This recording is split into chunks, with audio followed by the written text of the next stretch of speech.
السلام عليكم إخواني أخواتي متتبعين الأوفياء للقناة. لاباس عليكم بخير؟ كلشي مزيان؟ كنتمنى كلشي تكونوا بخير وعلى خير وتكونوا بصحة جيدة إن شاء الله خارج المغرب وداخل المغرب. إخواني أخواتي، هذا الموضوع ديال اليوم بالنسبة خطوط جديدة ما بين المغرب وتركيا اللي غديرها رويال إير ماروك، الخطوط الملكية المغربية. بقاو ما يحتى النهاية، وكما العادة دعموا القناة بالاشتراك واللايك والجرس والتعليق ديالكم.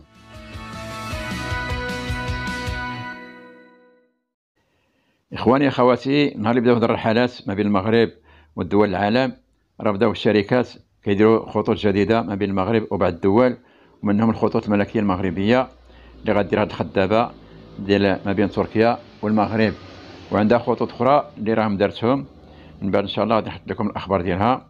وقبل ما نبدا نشرح في هذا الموضوع ولا في هذا الخط هذا الجديد، الناس كيتسائلوا بزاف على الخطوط اللي كيتزادوا كيتحلوا، شكون اللي غادي يمشي فيهم، وبالاخص الناس اللي غادي يمشيو من المغرب مثلا لتركيا او لا دول اخرى.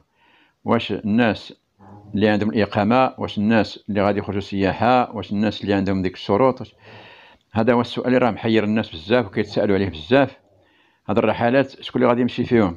الناس راه باقا السياحه مسدوده، باقي الحدود كلشي مسدود، ولهذا الناس كيتسائلوا من هاد الخطوط هذه شكون اللي غادي يمشي فيهم، شكون هما هاد الناس هادو.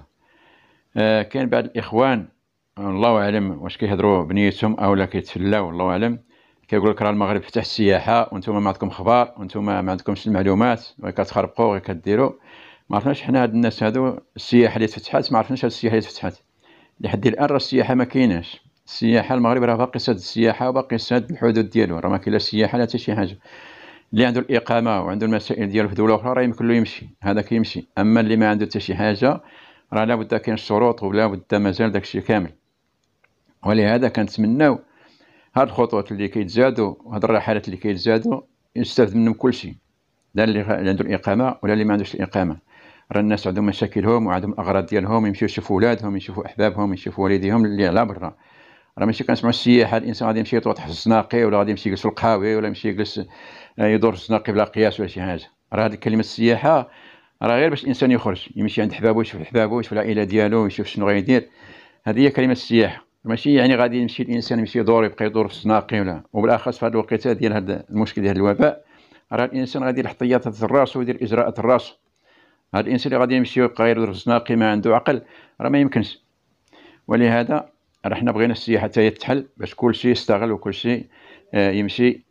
ولهذا كنتمناو بان ان شاء الله في هذا التاريخ هذا اللي غتبدا هذه الرحله هذه تكون السياحه تفتحات، لان في الشهر الداخل ان شاء الله غادي تبداو هذه الرحلات هذو، غيبدا هذا الخط هذا ما بين المغرب وتركيا مع الخطوط الملكيه المغربيه. غادي نقرا عليكم كيف ما جاء في هذه الجريده هذه في العنوان ديالها: الخطوط المغربيه تعلن افتتاح خط مباشر مع انطاليا تركيا. هذا العنوان ديال هذه الجريده هذه، وكتقول بان اعلن شركه الخطوط الملكيه المغربيه الخميس فتح خط جوي مباشر مع أنطاليا التركية كوجهة جديدة لعملائها الراغبين في قضاء عطلتهم بالمدينة السياحية. جاء ذلك في بيان نشرته الشركة المغربية حكومية في صفحتها الرسمية على موقع التواصل الاجتماعي فيسبوك. وقالت الشركة إنها ستشرع في تأمين رحلات مباشرة نحو أنطاليا انطلاقا من مطار محمد الخامس بمدينة الدار البيضاء شمال بداية من 11 يوليوز المقبل.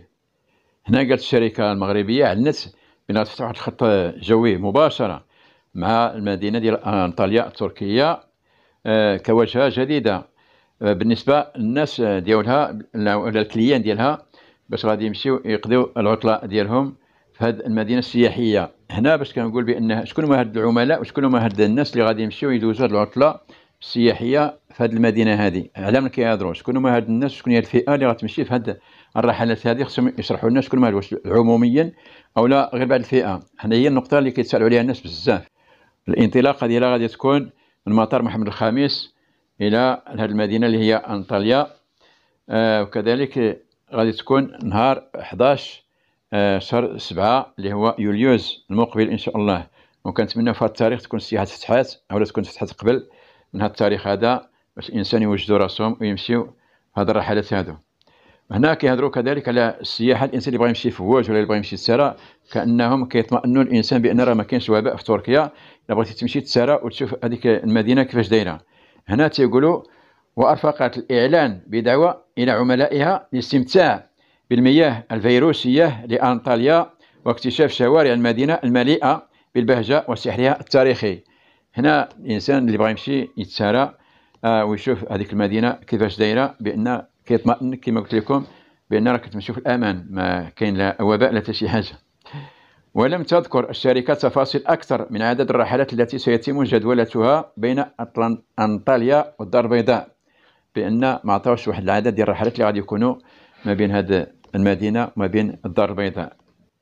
ويعتبر خط الدار البيضاء أنطاليا الجديد ثالث خط جوي مباشر بين تركيا والمغرب بعد خط الدار البيضاء اسطنبول الذي دشن عام 2005 وخط مراكش اسطنبول المنطلق في 2019. هنا تيقول لك بان هذا الخط هو الثالث ما بين المغرب وتركيا، لان كاين خطوط اخرى اللي كانت فتحت ما بين الدار البيضاء واسطنبول 2005، وكذلك ما بين مراكش واسطنبول كانوا فتحوا واحد الخط 2019. وتستقبل أنطاليا المطلة على البحر الأبيض المتوسط ملايين السياح سنويا من الراغبين في الاستمتاع بشواطئها الخلابة ومؤهلاتها الطبيعية والسياحية الكبيرة، حيث تعد المدينة عاصمة للسياحة بتركيا، بأن هذه المدينة راها مدينة سياحية وكيجيو لنا السياح بزاف، فيها ما يتشاف وشواطئها تيقولك خلابة وعندها المؤهلات الطبيعية وعندها واحد السياحة كبيرة، لأن هذه المدينة هي العاصمة ديال السياحة في تركيا. إخواني أخواتي، هذا هو اللي كنتمناو إن شاء الله باش كلشي يمشي في هذه الرحلات، وكما قلت لكم باش تفتح السياحة نهار في هذا التاريخ هذا ولا قبل منه شي شويش، وكلشي يستغل وكلشي يمشي. علاش الانسان ما يمشيش يفوج وما يمشيش كما هما عندهم السياحه وكيجيو كذلك هما يشوفوا السياحه ديالنا هنايا، حتى حنا نمشيو عندهم نشوفوا السياحه ديالهم، ما كاين حتى مشكل. كيف ما سمعتوا هذه المدينه هي سياحيه، وماشي غير المدينه اللي في تركيا، كاين مدن اكثر من هذه المدينه عندهم السياحات هما بزاف في تركيا، ومع ذلك راه كاين السياح التركيين كيجيو المغرب كيشوفوا السياحه ديالنا حنا في المغرب. راه حتى حنا يمكن لينا نمشيو كما قلت لكم نمشيو نشوفوا حتى حنا السياحه ديال تركيا او لا غير تركيا، لان كاع الدول العالم راه كيجيو المغرب كيشوفوا السياحه ديال المغرب. حنا الاكثريه تيقول لك كنمشيو لمراكش، كنمشيو لاكادير، كنمشيو لان عندهم حتى هما السياحه في الدول ديالهم، مثلا في امريكا ولا في اوروبا ولا في اسيا ولا في افريقيا عندهم حتى هما السياحه ديالهم، وحنا كذلك نمشيو نشوفوا حتى حنا ديك السياحه ديال هاد الناس هادو كيفاش دايره عندهم، كما هما كيجيو عندنا كيكون تحت التبادل، حنا نمشيو عندهم وهما يجيو عندنا عادي، ما كاين حتى مشكل. راه المغرب تا هو راه فيه ما يتشاف، الناس كيجيو له وكيشوفوه وعاجبهم المغرب.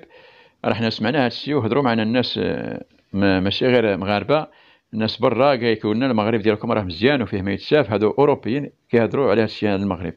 حنا حتى حنا كذلك كنبغيو حتى حنا نمشيو نخرجوا ونشوفوا كذلك، لان المغرب ديالنا حنا كنتساراو وكنشوفوا اللي عنده الامكانيات راه كيخرج كيشوف وكيتسارى وكيشوف المغرب وكيشوف البلاد ديالو كي دايره، واللي ما عندوش الامكانيات راه الغالب الله راه جالس تيحل الله، هادشي اللي كاين.